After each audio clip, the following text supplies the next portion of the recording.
তোমরা হয়তো অনেকেই জানো আমি বিয়েবাড়ির তত্ত্ব সাজাই, আর তত্ত্বের কাজেতেই আমি আর অয়ন মিলে বেরিয়ে পড়েছিলাম বইচির উদ্দেশ্যে। বইচিতে একটা কাজ ছিল, আর বইচি যাওয়ার জন্য সকাল সকাল হাওড়া বর্ধমান লোকাল ধরেছিলাম। এই প্রথমবার আমি আর অয়ন দুজনেরই বইচি যাওয়া। পথে হালকা বৃষ্টিও পেয়েছি, তবে বইচিতে নেমে আকাশ একদম পরিষ্কার হয়ে গেছিল। আর দাদা আমাদের এই 1 নম্বর স্টেশন থেকেই পিক আপ করবে, তাই দাদার জন্য অপেক্ষা করছিলাম। আর দাদার সাথে দাদার বাড়ি যাওয়ার রাস্তাটা ছিল দারুণ, সেই ভিডিও তোমাদের সঙ্গে আগেও শেয়ার করেছি। স্টেশন থেকে বেশ অনেকটা ভিতরেই দাদাদের বাড়ি, আর গিয়েই কাজে লেগে গেছি। কাজের সময় ভিডিও করা হয়নি, তাই কাজের শেষে একেবারে ভিডিও করেছি। দেখে জানাবে কাজটা কেমন লাগছে।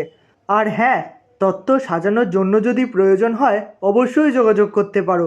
কমেন্ট করো অথবা ইনবক্স করো, আমি যোগাযোগ করে নেব। তাহলে আজ আসি, দেখা হচ্ছে অন্য কোনো ভিডিওতে। সকলে ভালো থাকো, সকলে সুস্থ থেকো।